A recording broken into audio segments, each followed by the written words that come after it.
নমস্কাৰ মই ধ্ৰুৱজ্যোতি ৰাজকৰ তোমালোক সকলোকে এই শ্ৰেণীৰ নতুন এটা ভিডিঅ'লৈ স্বাগতম জনাইছো আমি তোমালোকৰ জীৱবিজ্ঞানটো ইতিমধ্যে আৰম্ভ কৰি দিছো বায়োলজি যোনখিনি প্ৰথম চেপ্টাৰটো ইতিমধ্যে কমপ্লিট হৈ গৈছে তোমালোকৰ যোনটো কি আছিল জীৱন প্ৰক্ৰিয়াটো এটা নেক্সট যোনটো চেপ্টাৰ আছে তোমালোকৰ জীৱবিজ্ঞানৰ হেতু হৈছে নিয়ন্ত্ৰণ আৰু সমন্বয় যাক আমি ইংৰাজীত কওঁ কন্ট্ৰোল এণ্ড কোঅৰ্ডিনেশ্যন এটো হ'ব তোমালোকৰ ফাৰ্ষ্ট পাৰ্ট প্ৰথম ভাগ আমি ইয়াত আজি চাম কিমানখিনি চেষ্টা কৰি কিমানখিনি খতম কৰিব পাৰো ঠিক আছে এতিয়া আৰম্ভ কৰি দিও আমাৰ চেপ্টাৰটো এটা চোৱা আমাৰ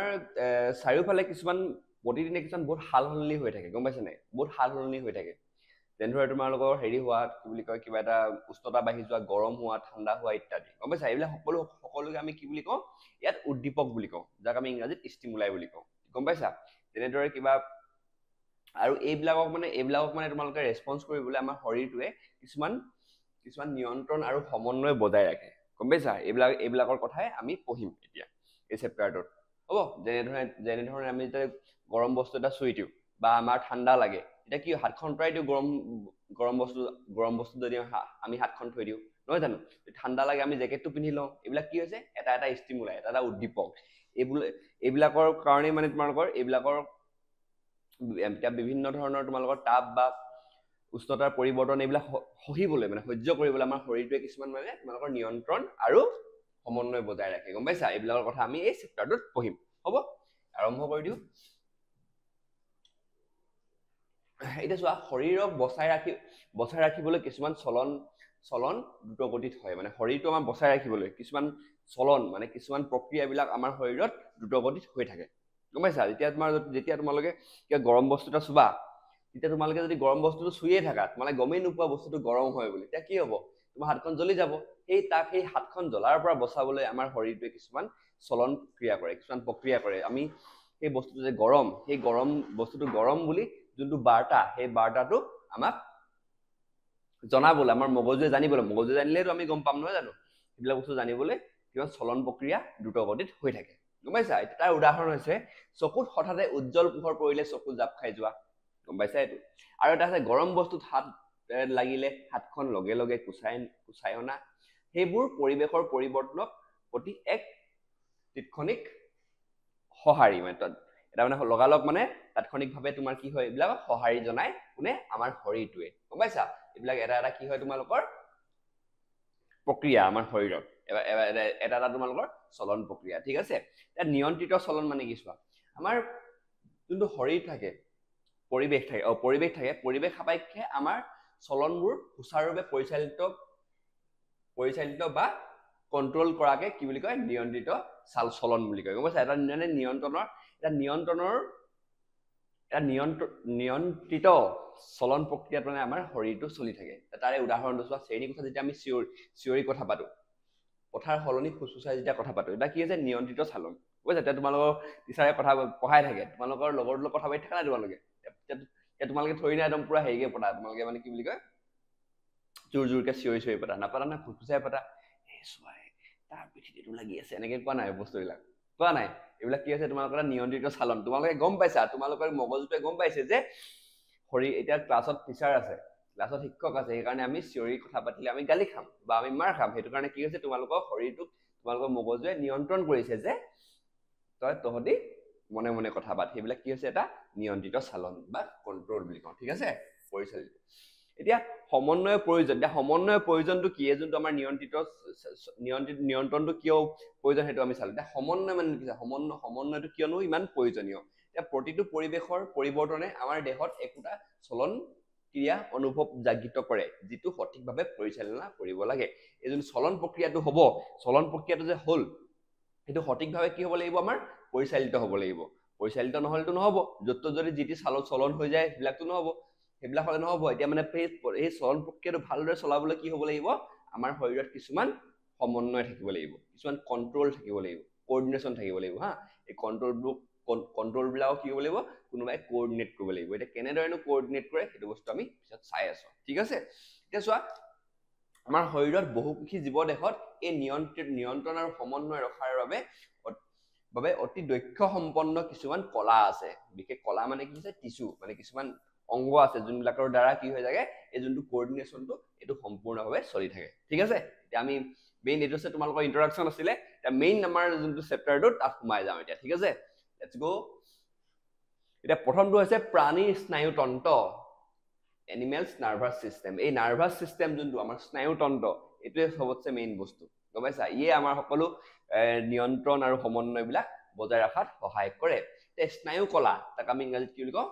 নাৰ্ভাছ সিস্টেম নাৰ্ভাছ টিস্যু ঠিক আছে আৰু পেশী কলা বা মাস্কুলাৰ টিস্যু দ্বাৰাই প্ৰাণীৰ দেহত নিয়ন্ত্ৰণ আৰু সমন্বয় কাৰ্য সম্পন্ন হয় এটো ইম্পৰ্টেন্ট তোমালোকৰ এমসিকিউৰ পৰা কি হয় স্নায়ু কলা আৰু পেশী কলাৰ পৰাই কি হয় যে তোমালোকৰ এই যোনটো আমাৰ দেহৰ নিয়ন্ত্ৰণ আৰু সমন্বয় এই কাৰ্যটো সম্পন্ন হয় ঠিক আছে এটা নেক্সট তৎক্ষণাত সঁহাৰি যেতিয়া আমাৰ গৰম বস্তু এটা স্পৰ্শ কৰিলে আমি লগে লগে হাতখন আঁতৰাই আনিব পাৰো ই এটা কি হৈছে স্নায়ুতন্ত্ৰৰ দ্ৰুতক্ৰিয়া কাৰণ দ্ৰুতক্ৰিয়া হ'ব লাগিব গম পাইছা তোমালোকে এনেকৈ হাতখন ধৰিলে তোমালোকে যে গমেই নাপালা 5 মিনিটৰ পিছত গম পাইছা যে বস্তুটো গৰম বুলি এনেকুৱা হ'লে নহ'ব মানে তৎক্ষণাত গম পাব লাগিব একদম ছেকেণ্ডৰ 1 ছেকেণ্ডো নালাগিব লাগিব যে তোমালোকে গৰম বুলি বস্তুটো গম পাবলৈ ঠিক আছে সেইটো কাৰণে কি হ'ব লাগিব তোমাৰ তৎক্ষণাত সঁহাৰি পাব লাগিব এতিয়া চোৱা আৰু এটা থাকে সংগ্ৰাহী বুলি সংগ্ৰাহী বাহ্যিক পৰিৱেশৰ বাৰ্তা আৰু উত্তেজনাসমূহ গ্ৰহণ কৰিবলৈ আমাৰ দেহত কিছুমান বিশেষ স্নায়ুকোষ থাকে যাক আমি কি বুলি কওঁ সংগ্ৰাহী বুলি কওঁ সংগ্ৰাহী মানে কি হৈছে বাহ্যিক পৰিৱেশৰ বাৰ্তা বা উত্তেজনা বা বাহিৰত কি হৈ আছে বাহিৰত গৰম নে ঠাণ্ডা বাহিৰত কি হৈছে বাহিৰত গৰম নে ঠাণ্ডা বা বাহিৰত কোনোবা বেছি হাল্লা হৈ আছে নেকি বেছি পোহৰ আছে নেকি বাহিৰত এইবিলাক বস্তু গম পাবলৈ কি হ'ব লাগিব আমাৰ দেহত কিছুমান বিশেষ কলা থাকে সেই কলাবিলাক বিশেষ স্নায়ুকোষ থাকে স্নায়ুকোষবিলাক কলাই বাৰু বিশেষ তোমালোকে প্ৰথমতে এতিয়া ক'বলৈ স্নায়ুকোষ বুলি ক'ব লাগিব বিশেষ কিছুমান স্নায়ুকোষ থাকে সেইবিলাক আমি কি বুলি কওঁ সংগ্ৰাহী বুলি কওঁ ঠিক আছে আৰু এইবোৰ আমাৰ জ্ঞানেন্দ্ৰিয় সমূহৰ থাকে যেনে অন্তৰকৰ্ণ নাক জিভা চকু ছাল এইবিলাক ক'ত থাকে আমাৰ সংগ্ৰাহী যোনবিলাক সংগ্ৰাহী কলাবিলাক থাকে বা সংগ্ৰাহী ৰিসেপ্টৰ বিলাক থাকে স্নায়ুকোষ বিলাক ক'ত থাকে তোমালোকৰ আমাৰ জ্ঞানেন্দ্ৰিয় সমূহত থাকে জ্ঞানেন্দ্ৰিয় মানে কি হৈছে তোমালোকৰ কাণ নাক জিভা চকু ছাল এইবিলাক কি হৈছে এটা জ্ঞানেন্দ্ৰিয় ঠিক আছে আগত তোমালোকে পঢ়িছা ইন্দ্ৰিয়ৰ কথা সৰুতে ঠিক আছে চোৱা এতিয়া তোমালোকৰ আৰু দুটা তোমালোকে সংগ্ৰাহী কথা পঢ়িবা এটা হৈছে তোমালোকৰ স্বাদ সংগ্ৰাহী হা সোৱাদ মানে কি আছে সোৱাদ আৰু এটা আছে ঘ্ৰাণ এটা সোৱাদ এটা ঘ্ৰাণ এই সোৱাদটো কি বুলি কয় ইংৰাজীত গাষ্ট্ৰেটৰী ৰিসেপ্টৰ আৰু ইয়াক ঘ্ৰাণটো কি বুলি কয় তোমালোকৰ অলফেক্টৰী সোৱাদ মানে কি আছে যোনটো জিভাত থাকে সোৱাদ আমি ক'ত পাওঁ সোৱাদ সংগ্ৰাহী মানে কি আছে তোমালোকৰ জিভাত থাকে যোনটো এই সংগ্ৰাহী কলাটো ক'ত থাকে এই সংগ্ৰাহী স্নায়ুকোষটো ক'ত থাকে তোমালোকৰ গম পাব লাগিব তোমালোকে সোৱাদ সংগ্ৰাহী কলা ক'ত থাকে তোমালোকৰ জিভাত থাকে ঠিক আছে আৰু খাদ্যৰ সোৱাদ বা সোৱাদ গ্ৰহণ কৰাত সহায় কৰে ঠিক আছে ঘ্ৰাণ মানে কি ঘ্ৰাণ মানে হৈছে তোমালোকে গোন্ধ পোৱা ঘ্ৰাণ যোনটো ঘ্ৰাণ সংগ্ৰাহী থাকে তোমালোকৰ নাকত ঠিক আছে আৰু এই বিভিন্ন গোন্ধ লোৱাত সহায় কৰে এটা এই সংগ্ৰাহী কিটা কথা তোমালোকৰ পাঠ্যপুথিত আছে সেইকাৰণে তোমালোকে এইটো বস্তু ইম্পৰ্টেন্ট তোমালোকে সোৱাদ সংগ্ৰাহী আৰু ঘ্ৰাণ সংগ্ৰাহী এটা তোমালোকে জানিব লাগিব সোৱাদ মানে কি আছে সোৱাদ মানে কি আছে আমি জিভাই সোৱাদ লওঁ নহয় জানো সেইকাৰণে সোৱাদ সংগ্ৰাহীৰ ওপৰত থাকিব তোমালোকৰ জিভাত থাকিব আৰু ঘ্ৰাণ মানে কি আছে তোমালোকৰ গোন্ধ পোৱা ঘ্ৰাণ শক্তি মানে কি আছে তোমাৰ গোন্ধ পোৱা যোনটো শক্তি এই শক্তিটো ঘ্ৰাণ বুলি কয় এতিয়া সেইটো ক'ত থাকে আমি গোন্ধ কিৰে পাওঁ নাকেৰে পাওঁ এইটো বস্তু ক'ত থাকে তোমালোকৰ নাকত থাকে ঠিক আছে এই বস্তু তোমালোকে জানিব লাগিব এতিয়া চোৱা স্নায়ুকোষ আৰু নিউৰনৰ গঠন স্নায়ুকোষ বা যাক আমি ইংৰাজীত কি বুলি কওঁ নিউৰন বুলি কওঁ হা এই নিউৰনটোৰ গঠন কি মানে ইয়াত কি বস্তু থাকে ইয়াত কেনেদৰে এইবিলাক ইয়াত কামবিলাক সুচাৰুৰূপে পৰিচালিত কৰে সেইটো আমি প্ৰথমতে চাম এতিয়া স্নায়ুকোষৰ প্ৰথমতে তোমালোকে চোৱা গঠনটো চোৱা ঠিক আছে এই যোনটো স্নায়ুকোষৰ তোমালোকৰ যোনটো চিত্ৰ এইটো বহুত ইম্পৰ্টেন্ট একদম ইজি তোমালোকৰ এই চিত্ৰটো আঁকি স্নায়ুকোষৰ গঠন আৰু কাম কেনেদৰে হয় তোমালোকৰ পৰীক্ষাত সোধা দেখা যায় এতিয়া চোৱা স্নায়ুকোষ বা নিউৰন হ'ল স্নায়ুতন্ত্ৰৰ গঠন আৰু কাৰ্য একক ঠিক আছে এইটো কি হৈছে তোমালোকৰ স্নায়ুকোষৰ যোনটো গঠন আৰু কাৰ্য একক ঠিক আছে এইটো ইম্পৰ্টেন্ট হা এই লাইনটো গঠন আৰু কাৰ্য একক কি হয় এটা স্নায়ুতন্ত্ৰৰ এইটো হৈছে তোমালোকৰ স্নায়ুকোষ ইয়াৰ মুখ্য অংশ হ'ব হৈছে তোমালোকৰ এটা আছে কোষদেহ মানে হৈছে তোমালোকৰ এই পাৰ্টটো হা এইটো যোনটো এইটো কি হৈছে তোমালোকৰ কোষদেহ যাক আমি সেল বডি বুলি ইংৰাজীত কওঁ নেক্সট আছে তোমালোকৰ স্নায়ু প্ৰবৰ্ধ ঠিক আছে স্নায়ু প্ৰবৰ্ধ মানে হৈছে নাৰ্ভ প্ৰসেছ স্নায়ু প্ৰবৰ্ধ তোমালোকৰ এটা মানে য'ত নাৰ্ভৰ মানে যোনটো মানে তোমালোকৰ স্নায়ু কোষৰ যোনটো কামটো সেই কামটো হোৱাৰ মানে তোমালোকৰ কামটো পৰিচালিত কৰাত কোনে সহায় কৰে তোমালোকৰ স্নায়ু দুডাল তোমালোকৰ সেই দুটা পাৰ্ট আছে এটা আছে ডেনড্ৰাইট আৰু এটা আছে এক্সন ডেনড্ৰাইট কোনটো হৈছে তোমালোকৰ ডেনড্ৰাইট হয় এইবিলাক হা এইবিলাক ডালবিলাক আছে ডালবিলাক আছে তোমালোকৰ ডেনড্ৰাইট ঠিক আছে আৰু এক্সন কোনবিলাক আছে তোমালোকৰ এই যোনডাল আছে যে এডাল কি হৈছে তোমালোকৰ এক্সন ঠিক আছে তোমালোকৰ পৰীক্ষাত দিব পাৰে চিত্ৰটো দি নাইবা তোমাৰ চিত্ৰটো আঁকিব ক'ব পাৰে যে ইয়াত কুক দেহ কোনটো ডেনড্ৰাইট কোনটো এক্সন কোনটো আৰু প্ৰতিটোৰে কাম লিখা বুলি তোমালোকৰ লিখিব ঠিক আছে আৰু এটা কুক দেহটো কি হৈছে তোমালোকৰ কোষৰ কেন্দ্ৰীয় অংশ ঠিক আছে এতিয়া ডেনড্ৰাইটটো কি হৈছে চুটি চুটি প্ৰশাখা যি বাৰ্তা সংগ্ৰহ কৰে ঠিক আছে ডেনড্ৰাইটৰ কাম কি বাৰ্তা সংগ্ৰহ কৰা ঠিক আছে এইটো ইম্পৰ্টেন্ট হা আৰু এক্সনৰ কি হৈছে এক্সন কি হয় তোমাৰ দীঘল প্ৰশাখা এইডাল দীঘলডাল সেইডাল যাৰ মাজেৰে বাৰ্তা প্ৰেৰণ হয় এতিয়া ডেনড্ৰাইটৰ কাম কি ই বাৰ্তা সংগ্ৰহ কৰে আৰু এক্সনৰ কাম কি হৈছে যি বাৰ্তা প্ৰেৰণ কৰে ঠিক আছে এইকেইটা বস্তু তোমালোকে ইম্পৰ্টেন্ট চাই ল'বা হ'ব ইয়াত কি চাবা এইটো ইম্পৰ্টেন্ট তোমালোকৰ স্নায়ু তন্ত্ৰৰ যোনটো গঠন আৰু কাৰ্য একক কি হয় স্নায়ুকোষ বা নিউৰন ঠিক আছে আৰু ইয়াৰ অংশসমূহ কি আছে তোমালোকৰ এটা থাকিব কোষ দেহ আৰু এটা হ'ব ডেনড্ৰাইট আৰু এটা হ'ব এক্সন এই ডেনড্ৰাইট আৰু এক্সনে কি হয় স্নায়ু প্ৰবৰ্ধ যোনটো থাকে সেই স্নায়ু প্ৰবৰ্ধ বুলি কওঁ কাৰণ ই গোটেই যোনটো প্ৰক্ৰিয়া বাৰ্তা প্ৰেৰণ কৰা যোনটো প্ৰক্ৰিয়া ই এই দুটা মেইনলি কঢ়িয়াই লৈ গুচি যায় ঠিক আছে আৰু ডেনড্ৰাইটৰ কাম কি হৈছে ই বাৰ্তা সংগ্ৰহ কৰা আৰু এক্সনৰ কাম হৈছে তোমালোকৰ বাৰ্তা প্ৰেৰণ কৰা ঠিক আছে হ'ব বাৰ্তা প্ৰেৰণ কৰা যোনটো প্ৰক্ৰিয়াটো প্ৰথম ধাপটো কি ফাৰ্ষ্ট ষ্টেপটো কি আছে বাৰ্তা গ্ৰহণ কৰা ডেনড্ৰাইটবোৰে নিকটৱৰ্তী কোষৰ পৰা বাৰ্তা সংগ্ৰহ কৰে এই ডেনড্ৰাইটবিলাক থাকে যে এইবিলাক চোৱা এই ডেনড্ৰাইটবিলাক আছে যে কি কয় তোমালোকৰ এইবিলাক তোমালোকৰ এইটো ইম্পৰ্টেন্ট হা তোমালোকৰ বাৰ্তা প্ৰেৰণ কৰা স্নায়ু কোষৰ বাৰ্তা প্ৰেৰণ কৰা যোনটো প্ৰক্ৰিয়া সেই প্ৰক্ৰিয়াটো তোমালোকক লিখিবলৈ পৰীক্ষাত আহিব পাৰে ঠিক আছে তোমালোকে লিখিব পাৰিব লাগিব এই বস্তু এতিয়া যে ডেনড্ৰাইটবোৰে নিকটৱৰ্তী যোনবিলাক কোষ থাকে সেই কোষবিলাকত কি কৰে পৰা বাৰ্তাটো প্ৰেৰণ কৰে ঠিক আছে এইবিলাক আছে তোমালোকৰ ডেনড্ৰাইট হৈছে তোমালোকৰ প্ৰথম ধাপ ঠিক আছে নেক্সট ষ্টেপটো কি হৈছে ৰাসায়নিক ক্ৰিয়া সংগ্ৰহ কৰা বাৰ্তা এক ৰাসায়নিক ক্ৰিয়াৰ সৃষ্টি কৰে যোনটো সংগ্ৰহ কৰা বাৰ্তা থাকিব সেই বাৰ্তাটো যোনটো সংগ্ৰহ কৰিব কোষবিলাকৰ পৰা কোনে ডেনড্ৰাইটে তাৰ সেই বাৰ্তাবোৰত এক ৰাসায়নিক ক্ৰিয়া হ'ব যাৰ ফলত তোমালোকৰ বৈদ্যুতিক প্ৰেৰণা উৎপন্ন হ'ব বৈদ্যুতিক প্ৰেৰণাৰ কি হ'ব ইলেক্ট্ৰিকেল ইম্পালছ বুলি আমি যাক কওঁ সেই ইলেক্ট্ৰিকেল ইম্পালছৰ গঠন হ'ব তৃতীয় ধাপটো কি হৈছে এই বিদ্যুতিক প্ৰেৰণাৰ গতিপথ এনেদৰে হ'ব প্ৰথমতে কি হ'ব ডেনড্ৰাইটে কি কৰিব তোমালোকৰ যোনটো এইটো ইম্পৰ্টেন্ট এইটো তোমালোকৰ একদম শৰ্ট নোট আৰু দেই ডেনড্ৰাইটে কি কৰিব তোমালোকৰ এই কাষৰ যোনবিলাক কোষ থাকিব সেইবিলাকৰ পৰা কি বাৰ্তাটো গ্ৰহণ কৰিব ঠিক আছে তাৰ পৰা ইয়াত কি হ'ব তোমালোকৰ তাত ৰাসায়নিক বিক্ৰিয়া হ'ব ৰাসায়নিক বিক্ৰিয়া হৈ তোমালোকৰ বৈদ্যুতিক প্ৰেৰণাৰ উৎপন্ন হ'ব আৰু এই বৈদ্যুতিক প্ৰেৰণাটো কি কৰিব তোমালোকৰ ডেনড্ৰাইটৰ পৰা যাব এইবিলাক এই গোটেইকেইটা ধাপ ক'ত হৈ আছিলে তোমালোকৰ ওপৰ দুটা ধাপ ডেনড্ৰাইটতে হৈ আছিলে হা ডেনড্ৰাইটে কি কৰিলে প্ৰথমতে তোমালোকৰ বাৰ্তাটো গ্ৰহণ কৰি এটা কি উৎপন্ন কৰিলে বৈদ্যুতিক প্ৰেৰণা উৎপন্ন কৰিলে ৰাসায়নিক ক্ৰিয়া কৰি ঠিক আছে আৰু এই যোনটো বৈদ্যুতিক প্ৰেৰণাটো কি হ'ব তোমালোকৰ এই ডেনড্ৰাইটৰ পৰা প্ৰথমতে ক'ত যাব তোমালোকৰ কোষ দেহত যাব কোষ দেহৰ পৰা গৈ এক্সনত যাব আৰু এক্সনৰ তোমালোকৰ যোনটো শেষ প্ৰান্তলৈ যাব মানে ইয়াৰ পৰা তোমালোকৰ বাৰ্তাটো এনেকে গৈ থাকিব গম পাইছা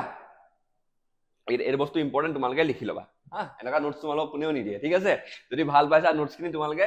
ইছেনি সাবস্ক্ৰাইব কৰা আৰু আমাৰ ভিডিঅ'টো শ্বেয়াৰ কৰা ভিডিঅ'বিলাক তোমালোকে ইমান দিন পঢ়াই আছো আমাৰ ভিডিঅ' অহা নাই তোমালোকে চেষ্টা কৰিবা যে যদি ভিডিঅ'বিলাক ভাল পোৱা সকলোকে শ্বেয়াৰ কৰা যাতে হা ভাইটি ভণ্টি দাদা যিমান আছে সকলোকে শ্বেয়াৰ কৰি দিবা আমাৰ চেনেলটো ঠিক আছে হ'ব এতিয়া আমি নেক্সট চাওঁ তোমালোকৰ সাইনেপছ মানেনো কি স্নায়ুৰ সংযোগী পথ সাইনেপছ কি হয় স্নায়ুৰ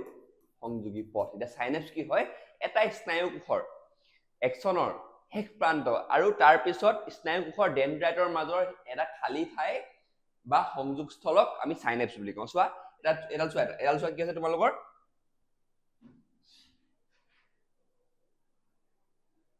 এইটো এক্সন হয় না এটা তোমালোকৰ স্নায়ু কোষ হ'ব এইটো কি আছে তোমালোকৰ এক্সনৰ শেষ প্ৰান্তটো আৰু হা শেষ প্ৰান্তটো এতিয়া আৰু এডাল তোমালোকৰ নিউৰনৰ বা স্নায়ু কোষৰ তোমালোকৰ এইটো ডেনড্ৰাইট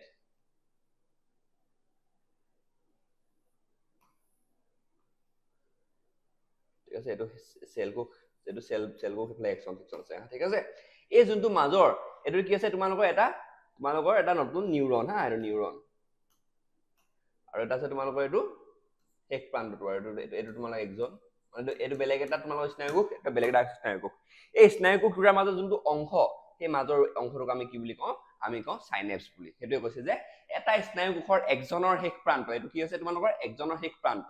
তাৰ পিছত স্নায়ু কোষৰ ডেনড্ৰাইটৰ মাজৰ আৰু এটো কি হৈছে তোমালোকৰ ডেনড্ৰাইট হৈছে বেলেগ এটা তোমালোকৰ স্নায়ু কোষৰ ডেনড্ৰাইট ঠিক আছে এই মাজৰ যোনটো খালি ঠাই এই খালি ঠাইটো কি বুলি কয় আমাৰ সাইনেপস বুলি কয় ঠিক আছে এটা সাইনেপসৰ কাম কি চোৱা কাৰ্যপ্ৰণালী ಇದು ইম্পৰ্টেন্ট হা তোমালোকৰ যোনটো সংজ্ঞাটো পঢ়িলো আমি ঠিক আছে এই কাৰ্যপ্ৰণালী চোৱা একজনৰ প্ৰান্তত বৈদ্যুতিক প্ৰেৰণাৰ কিছুমান ৰাসায়নিক পদাৰ্থ মুক্ত কৰে এটা বৈদ্যুতিক প্ৰেৰণাটো গঠন হ'ব ক'ত গঠন হ'ব আমাৰ ডেনড্ৰাইটৰ গঠন হ'ব কি কৰিব তোমালোকৰ কিছুমান ৰাসায়নিক পদাৰ্থ মুক্ত কৰিব এই ৰাসায়নিক পদাৰ্থবোৰ খালি ঠাই মানে কি সাইনেপস পাৰ হৈ পৰৱৰ্তী নিউৰনৰ ডেনড্ৰাইটত প্ৰৱেশ কৰিব ঠিক আছে আৰু এইদৰে স্নায়ু সংবেদন এটা কোষৰ পৰা আন কোষটোলৈ বা পেশী কোষ বিলাকলৈ প্ৰেৰিত হয় ইয়াত কি হৈছে তোমালোকৰ যোনবিলাক তোমালোকৰ ইয়াত যে পঢ়িলো আমি অলপ আগত যে ইয়াত কি হ'ব এই যে বৈদ্যুতিক প্ৰেৰণাটো যে কৈছে বৈদ্যুতিক প্ৰেৰণাটো গম পাইছা ইয়াত সব ভালদৰে এবালে বুজাই দিছো মই তোমালোকক এবালে তোমালোকৰ এটা স্নায়ু কোষ আছিল হা হ'ব ইয়াত কি আছে তোমালোকৰ এটা বৈদ্যুতিক প্ৰেৰণা উৎপন্ন হ'ব সেই বৈদ্যুতিক প্ৰেৰণাটো ফালে বৈদ্যুতিক প্ৰেৰণাটোৰ কাৰণে যোনটো আউটাৰ হেড তোমালোকৰ স্নায়ু কোষ থাকিব সেই স্নায়ু কোষটোৰ মাজৰ যোনটো অংশ যাক আমি সাইনেপস বুলি কওঁ সেই সাইনেপসটো তোমালোকৰ কি হ'ব কিছুমান ৰাসায়নিক পদাৰ্থ ওলাব ঠিক আছে ৰাসায়নিক পদাৰ্থৰ বিষয়ে তোমালোকে ক্লাছ 12ত পঢ়িবা আৰু এই ৰাসায়নিক পদাৰ্থবিলাকে কি কৰিব তোমালোকৰ যোনটো স্নায়ু সংবেদন যোনটো ইম্পালছটো তোমালোকৰ ইলেক্ট্ৰনীয় যোনটো তোমালোকৰ বৈদ্যুতিক প্ৰেৰণাটো সেই বৈদ্যুতিক প্ৰেৰণাটো এটা যোনটো স্নায়ু কোষৰ পৰা বেলেগ সেললৈ মানে দি থাকিব ঠিক আছে এই চিত্ৰটো চোৱা তোমালোকৰ যোনটো পাঠ্যত দিয়া আছে পাঠ্যপুথিত দিয়া আছে এটো কি আছে তোমালোকৰ এটা পেশী কোষ হা এটো পেশী কোষ ঠিক আছে পেশী কোষটো কি থাকিব তোমালোকৰ তাৰো নিউৰন থাকিব তাৰো তোমালোকৰ স্নায়ু কোষ থাকিব এডাল তোমালোকৰ কি হয় স্নায়ু কোষ হ'ব বেলেগ ডাল স্নায়ু কোষ আৰু ইয়াৰ ভিতৰত কি থাকিব তোমালোকৰ স্নায়ু কোষ থাকিব ঠিক আছে এতিয়া চোৱা যেতিয়া বৈদ্যুতিক প্ৰেৰণাটো এফালে যাব এই যোৱাৰ লগে লগে এই যোনটো খালি ঠাইটো যাক আমি সাইনেপস বুলি কওঁ এই সাইনেপছত কি হ'ব তোমালোকৰ কিছুমান ৰাসায়নিক পদাৰ্থ নিৰ্গত কৰিব এই ৰাসায়নিক পদাৰ্থবিলাকে কি কৰিব এই ইয়াৰ পৰা যোনটো বৈদ্যুতিক প্ৰেৰণা থাকিব এই প্ৰথম যোনডাল তোমালোকৰ স্নায়ু কোষ থাকিব তাৰ যোনটো বৈদ্যুতিক কোষ এই বৈদ্যুতিক কোষটো সেই স্নায়ু মানে বৈদ্যুতিক প্ৰেৰণাটো সেই নতুন যোনটো কোষ থাকিব সেই কোষটোত দি দিব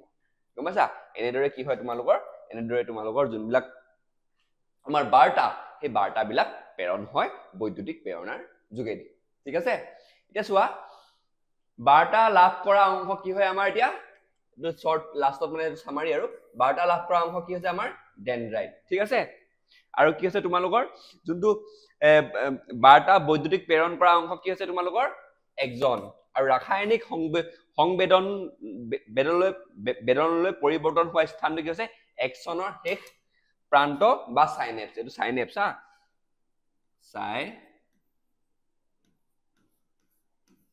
সাইনেপস হ'ব এটা বস্তু ইম্পৰ্টেন্ট ৰাখিবা এতিয়া তোমালোকৰ এটো এমসিকিউ ফালৰ পৰা ইম্পৰ্টেন্ট যোনটো বাৰ্তা লাভ কৰা অংশ এটো কি হয় ডেনড্ৰাইট আৰু বাৰ্তা বৈদ্যুতিক প্ৰেৰণ হৈ যোৱা অংশটো কি আছে একচন আৰু ৰাসায়নিক সংবেদনলৈ পৰিৱৰ্তন হোৱা স্থানটো কি আছে তোমালোকৰ একচনৰ প্ৰান্ত বা যাক আমি কি বুলি কওঁ সাইনেপস বুলি কওঁ ঠিক আছে এইখিনি বস্তু ইম্পৰ্টেন্ট তোমালোকে চাই লবা এতিয়া চোৱা প্ৰতিপ বা স্বতুল্য ক্ৰিয়া অৱস্থাত কি অৱস্থাত ঘটে মানে এতিয়া প্ৰতিপ ক্ৰিয়াৰ বিষয়ে পঢ়ম যাক আমি ইংৰাজীত কি কওঁ ৰিফ্লেকশন কি হয় গম পোৱা নাই তোমালোকে যেতিয়া তোমালোকে গৰম বস্তু এটা চুবা গৰম বস্তু এটা চোৱাৰ লগে লগে আমি যে লগালো হাতখন অতৰাই আনো বা এফালে যদি উজ্জ্বল পোহৰ এটা আমাৰ যদি চকুত পৰে তেতিয়া আমি চকুতে জাপ খুৱাই দিও এটা কি হৈছে এটা প্ৰতিপ কলা বা কি হয় তোমালোকৰ ৰিফ্লেকশন ঠিক আছে এটা এই ৰিফ্লেকশনৰ বিষয়ে কেনেদৰেনো হয়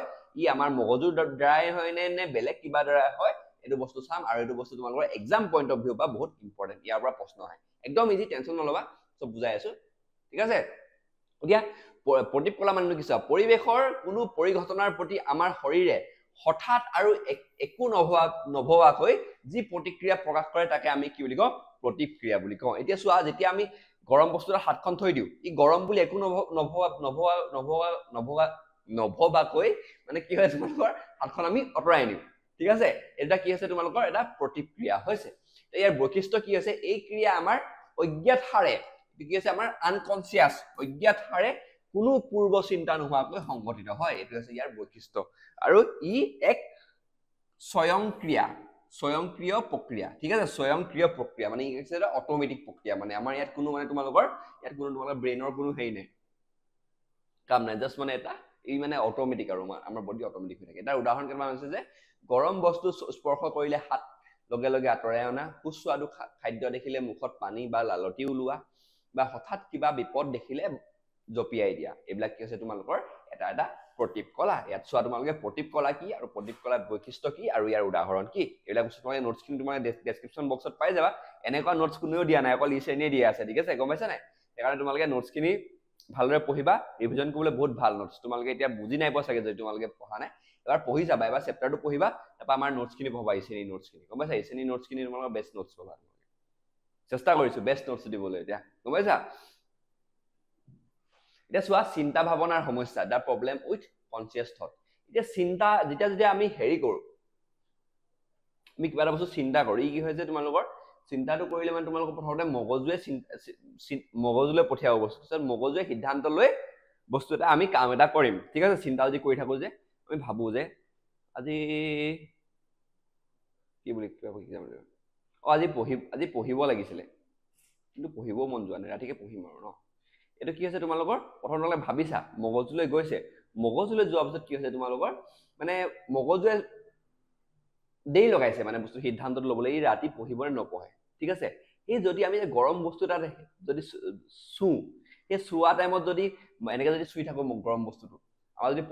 প্ৰতিক্ৰিয়া নাথাকে তেতিয়া কি হ'ব তোমালোকৰ আমি চুই থাকিম মগজুৱে সিদ্ধান্ত লৈ থাকিব এই বস্তুটো গৰম হয় এই হাতখন অঁতৰাও নে নতৰাও অঁতৰাবলৈ কওঁ নে নকৰোঁ সেইকাৰণে মগজুৱে মানে সিদ্ধান্ত ল'বলৈ বহুত দেৰি লগাই গম পাইছা এইবিলাক সেইকাৰণে কি আছে আমাৰ প্ৰতিফলা আছে প্ৰতিক্ৰিয়া আছে সেই প্ৰতিক্ৰিয়াই ক'ব যে এই হাতখন গৰম জেগাত থৈ দিছ তই হাতখন অঁতৰাই দে গম পাইছা কিন্তু যদি মগজুৱে সেইটো বস্তু চিন্তা কৰা সেইটো কি হ'লহেঁতেন ভাবিলেহেঁতেন মগজুৱে ই গৰম বস্তুত হাতখন থৈছে ভাল হ'বনে এই হাতখন জ্বলিবনে কিমান বা জ্বলিব এইবিলাক চিন্তা কৰি থাকিলেহেঁতেন গম পাইছা সেইটো কাৰণে সেই কথাটো আমি ইয়াত পঢ়িম এতিয়া চিন্তা ধীৰ গতিত সাধাৰণতে মগজুৱে চিন্তা কৰিবলৈ সিদ্ধান্ত লওঁতে কিছু সময় প্ৰয়োজন হয় মানে মগজুৱে অলপ দেৰিকে টাইম লাগে মানে এতিয়া মগজুৰ নিউৰনবোৰে বাৰ্তা গ্ৰহণ বিশ্লেষণ আৰু নিৰ্দেশনা দিয়াটো এটা জটিল আৰু দীঘলীয়া প্ৰক্ৰিয়া বাৰ্তা গ্ৰহণ মানে কি বাৰ্তাটো গ্ৰহণ কৰিবলৈ বস্তুটো গৰম হয় নহয় বাৰ্তাটো গ্ৰহণ বিশ্লেষণ গৰম হলে কি হ'ব গৰম বস্তু যদি হাতখন থৈটো কি হ'ব আৰু নিৰ্দেশনা যে এতিয়া গৰম বস্তু হাতখন অঁতৰাই দিব লাগে এই বস্তু এইবিলাক কৰিবলৈ কি হ'ব ই এটা মানে মগজুৰ কাৰণে জটিল আৰু দীঘলীয়া প্ৰক্ৰিয়া হৈ যায় আৰু জুই বা গৰম বস্তুত স্পৰ্শ কৰাৰ ক্ষেত্ৰত যদি আমি মগজুৰ নিৰ্দেশনালৈ অপেক্ষা কৰো তেন্তে সময়খিনিত আমাৰ হাতখন পুৰি যাব পাৰে গম পাইছা সেইটো কাৰণে আমি কি হয় আমাৰ শৰীৰটোৱে মগজুৰ যোনটো সিদ্ধান্ত তাৰ ওপৰত ডিপেণ্ডেণ্ট নহয় তাত আছে তোমালোকৰ আমাৰ প্ৰতীক ধনু যাক আমি কি বুলি কওঁ ৰিফ্লেক্স আৰ্ক বুলি কওঁ ঠিক আছে এতিয়া চোৱা সংজ্ঞা ইয়াৰ পৰা জৰুৰী তলটো হেৰি হৈ গ'ল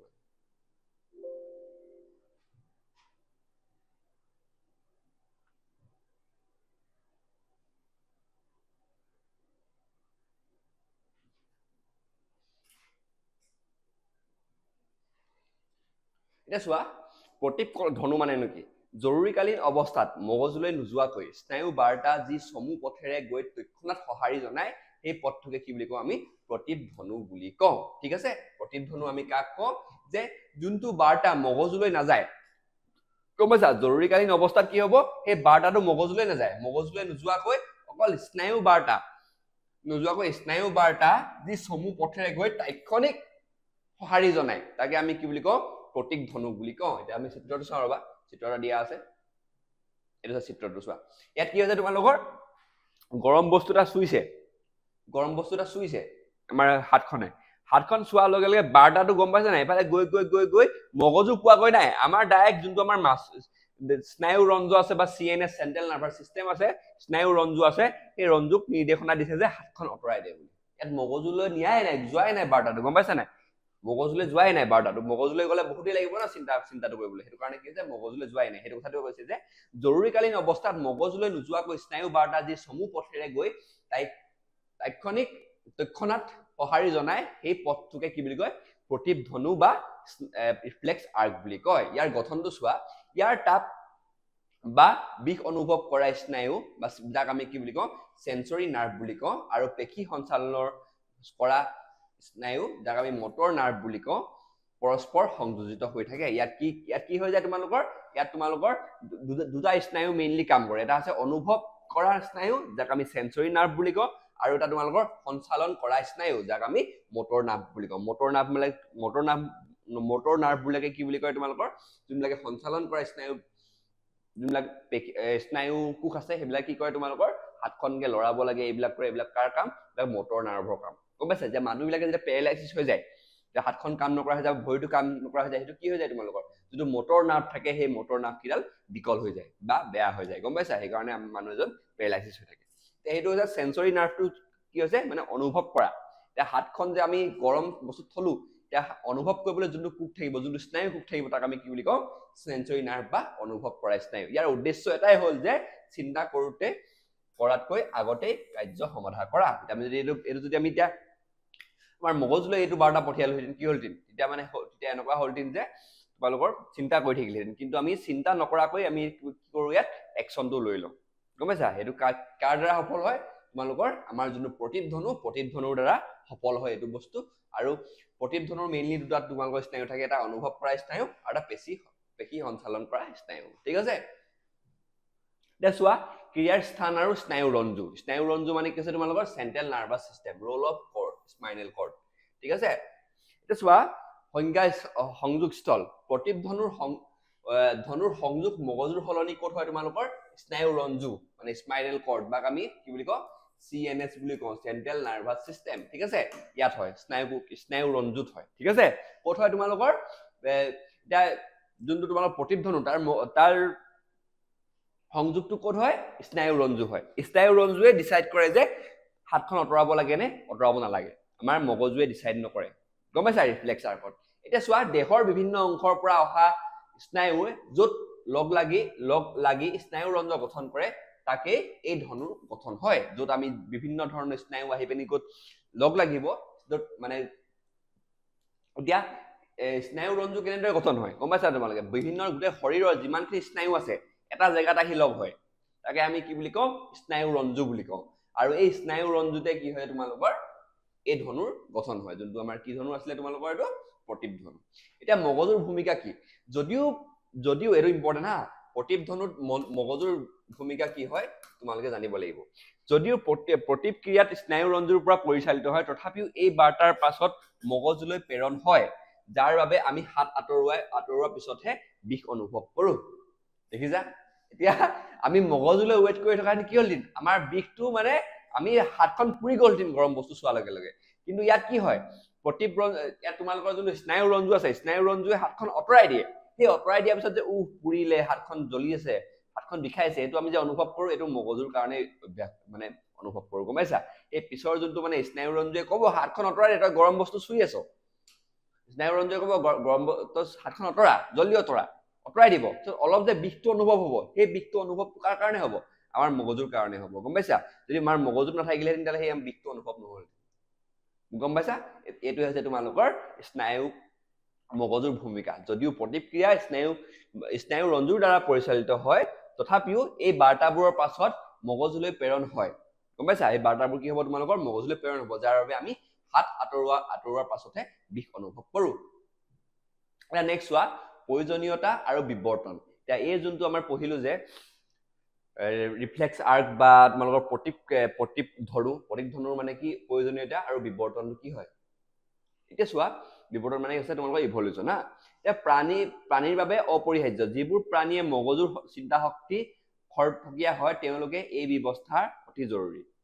গম পাইছা যিবিলাকৰ কি হয় তোমালোকৰ মগজুৰ আমাৰ মানুহৰ নিচিনাবোৰৰ কাৰণে য'ত মানে তোমালোকৰ মগজুৰ যোনটো চিন্তা শক্তিটো খৰকটীয়া নহয় মানে স্পীড নহয় সেই তাৰ কাৰণে এই ক্ৰিয়াটো বহুত ইম্পৰ্টেণ্ট হ'ব এতিয়া মানুহৰ ক্ষেত্ৰত কি হয় যদিও মানুহৰ জটিল স্নায়ু তন্ত্ৰ থাকে তথাপিও ক্ষিপ্ৰতাৰে বিপদৰ পৰা ৰক্ষা পাবলৈ প্ৰতিধ্বনু এক দক্ষ পদ্ধতি হিচাপে কাম কৰে হ'ব বস্তুটো ইয়াত বুজাব দৰকাৰ নাই এদিন পঢ়ি থৈ আহিলো আৰু এতিয়া প্ৰতিক্ৰিয়াৰ গতিপথটো চোৱাই দিয়া প্ৰথমতে কি হ'ব তোমালোকৰ যোনটো গ্ৰাহক অংগ মানে কি আমাৰ যোনটো হাতৰ গৰম বস্তু চুলে আমাৰ হাতখন নহয় জানো হাতখনৰ কথা কৈছে হাতখন বা আমাৰ কি হৈছে তোমালোকৰ ছালখন ঠিক আছে তাত কি হ'ব তোমালোকৰ সংবেদী স্নায়ু তাৰপৰা ক'ত যাব তোমালোকৰ সেই বাৰ্তাটো সংবেদী স্নায়ু যাব তাৰপৰা সংবেদী স্নায়ু গৈ পিনি ক'ত যাব তোমালোকৰ যাব স্নায়ু ৰঞ্জু য'ত কি হ'ব ইয়াত সিদ্ধান্তটো ল'ব যে হাতখন আঁতৰাব লাগে নে নালাগে তাৰপৰা কি হ'ব তোমালোকৰ ছালক স্নায়ু যাব তাৰপৰা কাৰক অংগলৈ গৈ কাৰক অংগ মানে হাতখনৰ যোৱা পেশীবিলাক গম পাইছা এইবিলাক পেশীবিলাক সেই পেশীবিলাকলৈ গৈ পিনি ক'ব যে হাতখন আঁতৰাই দে এইটো হৈছে তোমালোকৰ স্নায়ুৰ প্ৰতিক্ৰিয়াৰ গতিপথ এইটো বস্তু তোমালোকৰ লিখিব আহিব পাৰে আৰু চিত্ৰটো আঁকিবলৈ নাহে বাৰু এনেকৈ দেখাই দিলে হৈ যায় আঁকি দিলেও বেয়া নহয় মানে কি সায়েন্সৰ ডায়াগ্ৰাম আৰু তোমালোকে পাৰফেক্ট আঁকিব দৰকাৰ নাই তেনেকৈ জাষ্ট অলপ আঁকি দিলে হৈ যায় হাতখনৰ গতিপথটো কেতিয়াবা দেখাবলৈ আহিব পাৰে হা আৰু গতিপথটো গম পালে তোমালোকে চব গম পাই যাবা গম পাইছা এতিয়া আজি ক্লাছটো এটা সমাপ্ত কৰো আমি মানুহৰ মস্তিষ্কৰ কথা নেক্সট ক্লাছত পঢ়িম ঠিক আছে আশা কৰিছো সকলো বুজি পাইছা কিবা ডাউট থাকিলে জনাবা ডেসক্ৰিপচন বক্সত নোটছখিনি আছে সেই নোটছখিনি পঢ়িবা বায়োলজি তোমালোকে যিমান পঢ়িবা সিমানেই পাৰিবা গম পাইছা সেইকাৰণে তোমালোকে চেষ্টা কৰিবা যে বায়োলজিটো পঢ়ি থাকক মানে পঢ়ি থাকা ৰিভাইজ কৰি থাকা আৰু এইবিলাক নোটছ তোমালোকৰ বেষ্ট হ'ব ৰিভাইজ কৰিবলৈ আজি ক্লাছটো এটা সমাপ্ত কৰিছো ধন্যবাদ